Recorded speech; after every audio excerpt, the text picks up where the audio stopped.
Welcome back to the worst modeling channel on YouTube, where we regularly will have verbal nerd slap fights over instant messages while we're building. That being said, I'm the best nerd slap fighter on YouTube, okay? Get it straight, don't even try it. Now, if you punch me, I'm down the first hit. I have a glass jaw. Slap fights, you don't want to mess with the pit stain. Either way, we're starting on issue 86.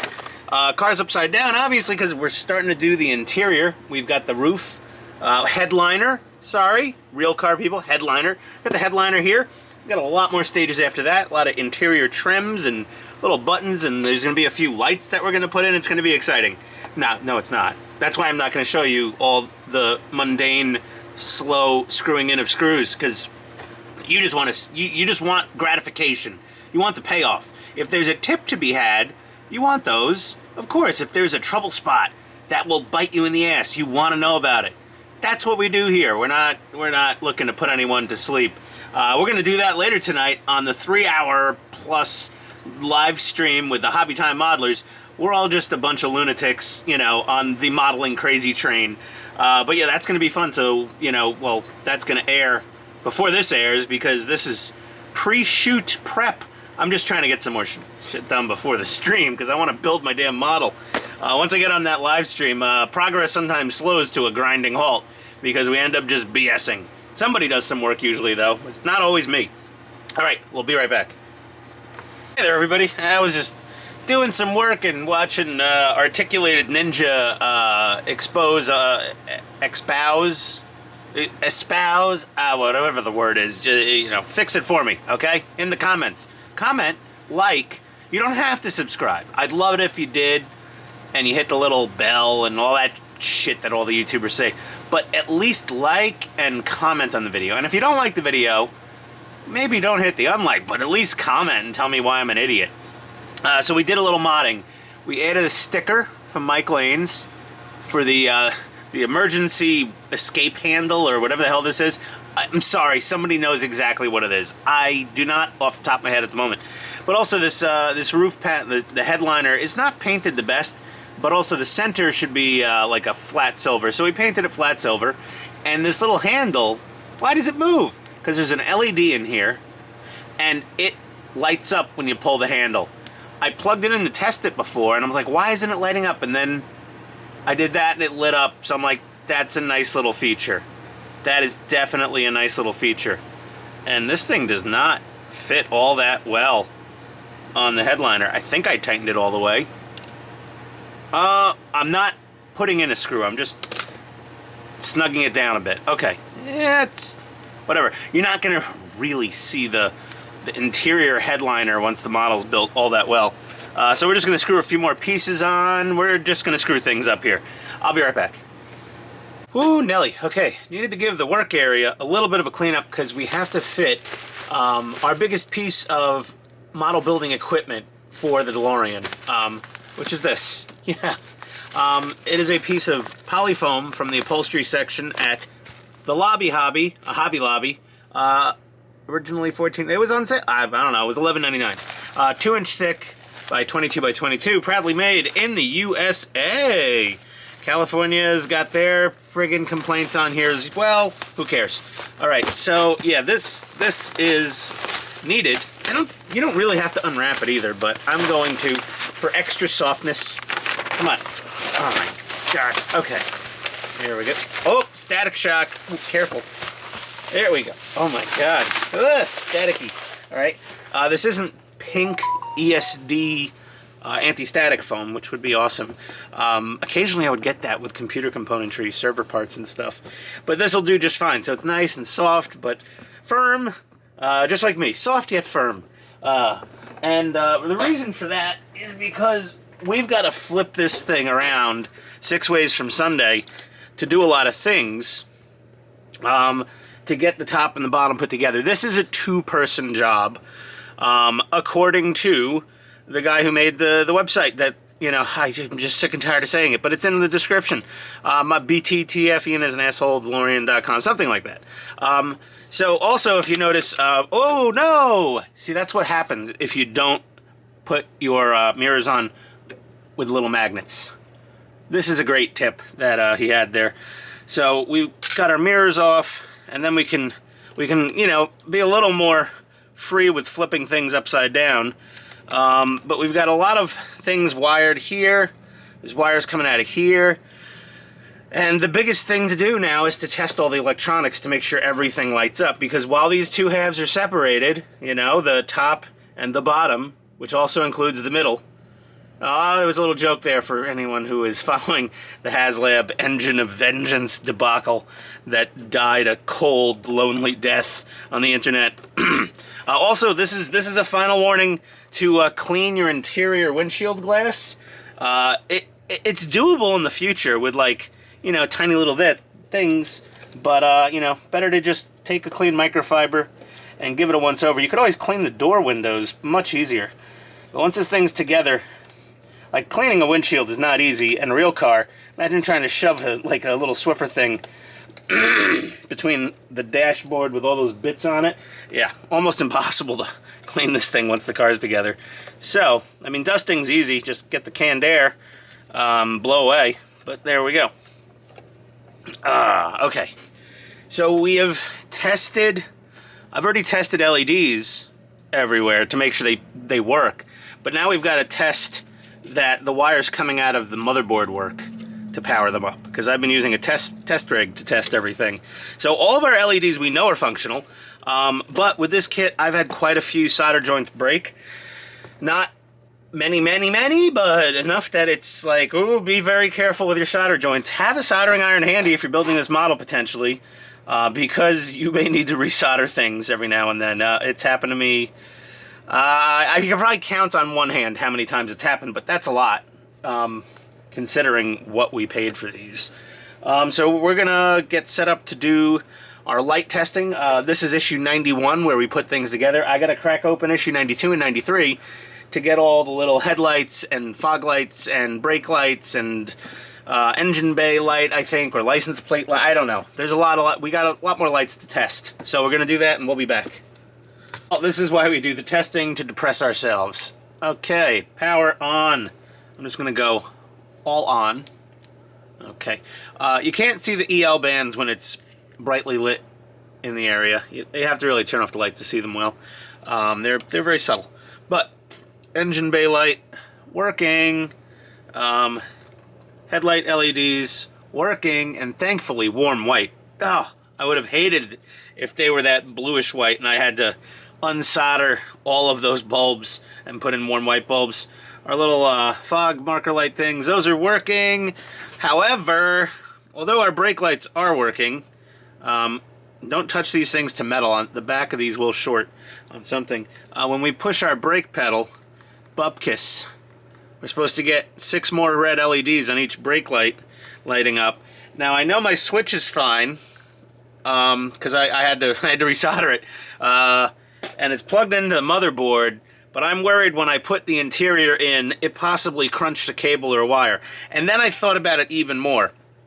If I'm going to have this thing under a case, like, you know, the clear display case, why didn't I just want all the lights on permanently on the taillights? Like, the brake lights on, everything on, all the lights on I'd want. I think that's what I'd prefer. So what I'm probably going to do is I have to take this damn thing apart now. What a fiddly pain in the ass it is, but it's okay. We did it twice. We can do it again. Third time's a charm, as they bum, of course. So we're gonna take this out, and what I think I'm gonna do, I'm just gonna hot jump the lead, because all this brake pedal does is it closes a little micro switch at the front of the firewall dashboard area.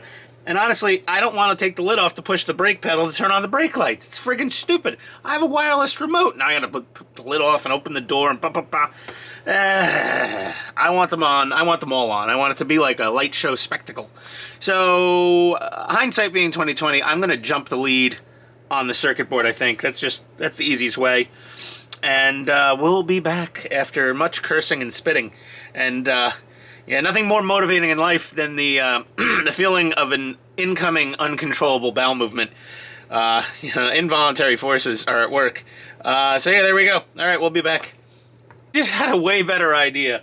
Let's put this in the work smart, not hard category. Okay, obviously we're not aiming for utter perfection with this model. That being said, I don't have to take anything apart. I don't have to do any of that. I just figured something out. I said, what's the stupidest light on the car? The under hood cargo light? It's pretty dumb. But I am going to open the hood occasionally to show people.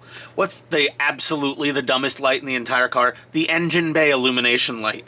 Okay? Because you turn those on, you're never going to see the damn thing, ever. This thing's covered in Mr. Fusion or nuclear reactor and exhaust ducting. You're never going to see it.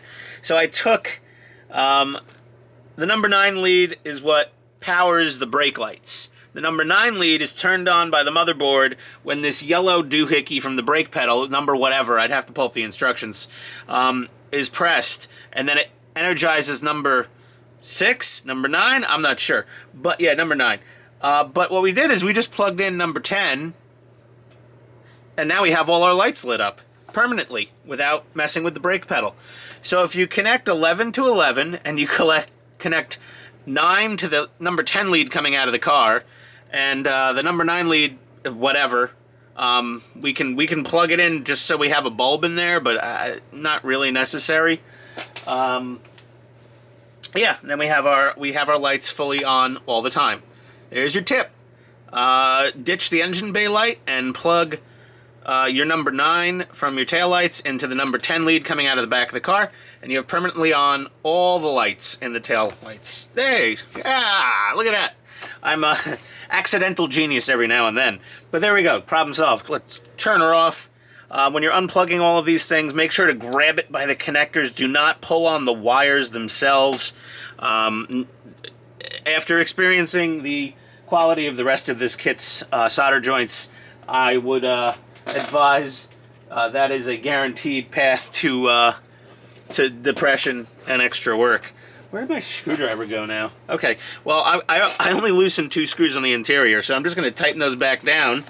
And there we go. I had my stroke of genius just in time, because once I pulled this thing out, I would have been pissed off. Seriously. My God. What a serious pain in the ass that would have been. There we go. So we'll retighten our chassis screws down. Or interior to chassis. Sorry. And yeah, we'll get back to work. Oh, now that screw decides to come out of the hole. Jackass. It was like velcroed in there by the Mike Lane fuzzy carpet. Okay, we're tightened back down. Okay, back to making actual progress on this thing. Be right back. Well, now, Houston, we found another problem. It's hard to see, but that top brake light bulb is out. It comes on every now and then. I feel it may not necessarily be the bulb 100%, because if I tried to resolder the joints and it came on for a second, and then apparently while it was warm it worked, and then when it cooled off it stopped working again. And I was about to go through all the trouble of resoldering a new bulb in there. I don't have the exact same bulb, but I have something pretty close. And then I was like, wait a second. Again, try to think. Use the thing between your ears that you fail to turn on most of the time. You're not even going to see that bulb. It's completely covered by the exhaust vent. So, that being said, yeah. Oh, jeez. Okay, well, at least we don't need to replace the bulb, because we will not see it, which is good. That is very good. My God, I can't sometimes. Eagle Moss, you're killing me. You know how much a replacement issue 92 would have been? Cheapest one with shipping, $70 on eBay. Oh my God. Oof. Okay, well, crisis averted there, I guess. Oh my God, the imminent call of that. Yeah, the little throne calls. I'll be back. Talk about sketchy. Oh. Okay, this is one of the shipping brace bars I'm using with a piece of string tied to a piece of heavy equipment at the other end of my workbench. So yeah, this is interesting. Wow, what a pain in the ass. I think we're going to use a little strategic masking tape here to hold the the seat belts in place somewhere where they won't be in the way, I'd like to think. This is insane. This is just insane, this part of the build. Having to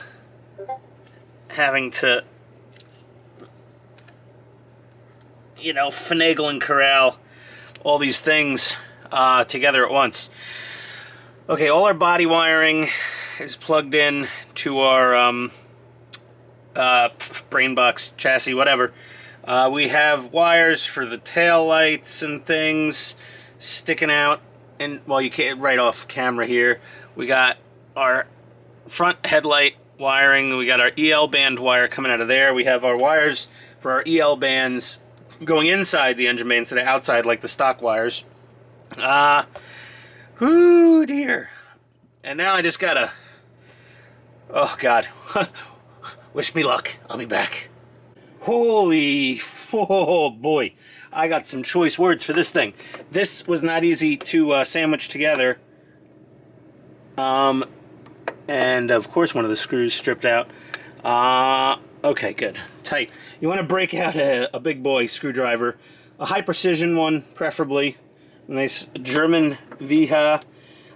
They're fairly large screws that hold the chassis to the body. And honestly, you just can't get enough torque. These screws are not just holding things in place. They actually kind of squeeze it together. You got to smush it together while you're putting the screw in there. Little finicky. Little ass puckering at times, but now we have, oh my lord, a very heavy, oh, this thing's easily 15-20 pounds now. Oh my god, this weighs a flippin' ton. Now you can see why we use the spongy, foamy thing to cushion these little bits right here, just to keep it from scratching up the metal. So it has the multiple effects of both scratch resisting and not, you know, giving it some stuff. You have to pull all these little wires through the front, through the back. But yeah, there she goes. We have a solid car basically at this point. It should be fairly smooth sailing from here on in. But yeah, exciting. Okay, so stage 91 is done. On to 92 and 93 and oh, it's going to start looking sick in about a few minutes. Be right back. Oh, there's a money shot if I ever saw one myself. That is amazing. And the finish between the bumper and the body, it's very, very close to perfect in my opinion. Because the DeLoreans, the front and rear caps where the headlights and taillights were not brushed stainless steel. They were, you know, painted to kind of match because they were made out of like urethane or something. Either way, this is coming along beautifully. Man, this thing is so freaking heavy, I can't explain. Oh, if we ever do get the finish Ecto 1, that thing's got to weigh, I don't know, 40 pounds when it's done. Something crazy. But either way, power light, everything works, all the lights work. Thorough testing is key to success, everyone. We got our little reactor wire here from the Model Modz EL lighting setup, and you can see the engine through the grills here, so it's a nice thing that we did detail it, but then we're just going to cover it with all the time stuff. So we'll see what we can see at the end to determine if any of that was worth the work. But we'll be right back. Okay, easy going so far. Ooh, and we have lights. Oh, they're so nice. Look at that. Oh my god, this thing weighs a frickin' metric shit ton. Oh, I'm gonna just keep complaining about the weight. Yes, I am. Okay.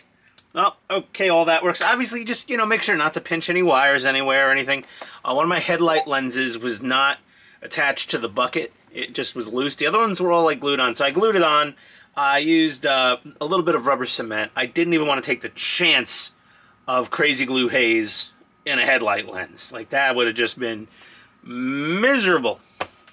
There we go. So now that was, we're up to 95. Oh, we're up to 96. These are boring. Look at this. That's a stage. Give me a frickin' break. Boring. We'll be right back. Alright, so we're going to start on the Flux bands now. And fiber optics suck. And these are really soft, rubbery fiber optics. I haven't personally ever seen these before. I get fiber optics with Tamiya tanks every now and then, and it's a much more rigid fiber optic cable. These look like kind of, yeah, these look like crap when they're installed. They don't really glow very well. They glow right near the flux boxes at the front and maybe around the corner of the bumper, but the whole front end is just like poorly lit. Is there a way to make this better? Probably. I think there's some mods that you can, like, it'll stuff the wires closer to the LEDs, and no thanks, not doing it. We're going to be using a which one? Which is the band? Yeah, the blue one. There we go. This will be lighting up the front of the DeLorean. So there we go. This should be fun. We'll get this installed and see how she chooches. We'll be right back. Oh boy, I think everyone here knows how much I love mini cable ties already. Front flux bands look fantastic. Lots of Mike Lane mini cable ties, lots. But you know what? When it's done, it looks awesome. Oh my God, Jesus! All right, yeah. One more time. Ian says this thing's heavy as all hell. It is. It's just super heavy. Okay, well, I'm gonna keep doing cable ties. No one wants to watch that. I got a bunch done so far. I've almost used an entire sheet of these suckers. I did have a tip a while back on how to make them a little easier to deal with. If you take your pointy end of your tweezers and just hog that hole out a tiny bit at the top, it makes it easier to start the cable tie. But yeah, I mean, it really did make life a lot easier. Huge difference. But I'll be back with more progress. Bear me. Okay, so a couple more little, one little mod, some paint. So the Faraday tubes, okay, or conduits or whatever you want to call them, from Eagle Moss, the inner tube is silver, and the clamps are silver. Now, I didn't have the perfect color of purple for this. I had Tamiya X16 purple. It's a little deep, a little bit, but it's perfectly fine. I mean, it'll do. The inner tube, we sprayed that one of my favorite colors ever, Mr. Hobby Aqueous Burnt Iron. This is a fantastic color. I highly suggest buying some. It sprays just like Tamiya acrylics. Thins the same way. Okay. So we've painted our little tubes. We painted the tube with the burnt iron. We painted our little tube clamps purple. And they're going to go underneath, and they are going to look the business. The reason we did this is because the Model Modz one, which looks even nicer than this by a good amount, theirs was out of stock when I was doing my orders. And oddly, whenever one thing is out of stock from even Model Modz or Mike Lane, I go back the next day, it's back in stock, and my order is already shipped because they ship really quick. So I couldn't add it to the order. I tried emailing, and I'm like, hey, can I add something to the order? Oh, sorry, it's already packed and it's gone. You know, I wasn't going to pay another 15-pound shipping. So I figured I'll make do with the Eagle Moss part and just make it look a little better. We also sprayed those clamps with flat clear, as well as the inner tube with flat clear. Some like Testors, dull coat, or whatever. It really doesn't matter too much. But yeah, we did that. Now we got 500 more zip ties we got to do here. Let's just zoom in a little bit here. Yeah. Ooh, that digital zoom. Look at that. Yeah, we got to put a whole bunch more zip ties down this piece, and then we shove them into the little tubey thing, and then we clamp that, screw that to the bottom of the car, and then this side will be done for wiring, and then we got to do the other side, and then the rear flux bands. Jeez, it's coming along. It's going to be awesome. I didn't even see where I was pointing because I was zoomed in all the way. There we go. So this wiring, zip ties, that side, got to do all the wiring on there again. I probably should unpack those parts and paint them at the same time, but I'm a friggin' idiot. I just thought of that. Whatever, no big deal. It's pretty quick to clean the airbrush when we use it. There we go. Okay, we'll be right back. Oh, mini cable ties just kick my ass mentally. Hogging out the little hole makes them, so much easier. Mike Lane tells you not to widen the hole, specifically. But I find just touching the point of the cute, the tweezers in there, and just a little rotation. Not a lot of force. You're not really hogging it out. Just a tiny, tiny tap. It makes it so much easier. They still hold tight. They lock. You're still going to want to crazy glue them in place, ultimately. But yeah, there we are. Let's do a little of the zoom action here. Pretty nice, pretty nice. Yeah, that's looking good. Okay. Well, now we've got to do the identical same thing on the other side of the car, and that's not really film worthy. So we're going to do the exact same thing on the other side of the car. Not tonight.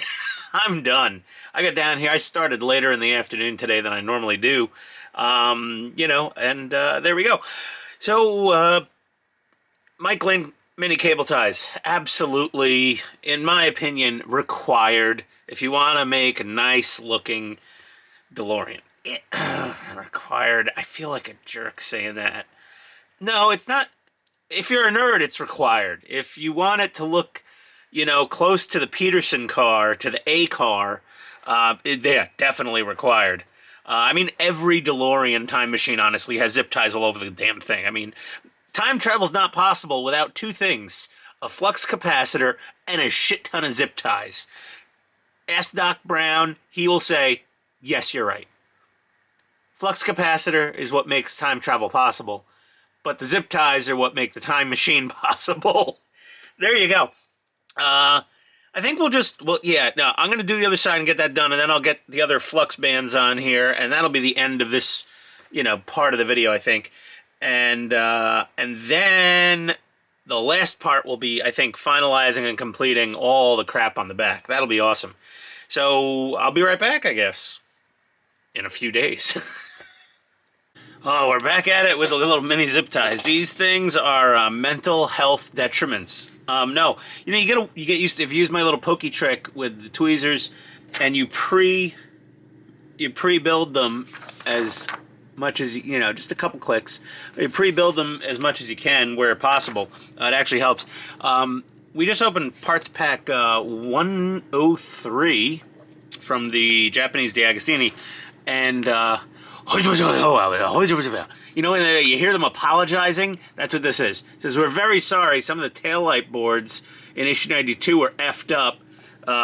You know, we'll be in touch with your replacement, or you can call us, DeAgostini Japan, blah, blah, blah. I Google translated this thing, and it was pretty much, turns out your taillight boards weren't perfectly working perfect. So we had that kind of dead LED, and this is the apology letter and promise to make it right.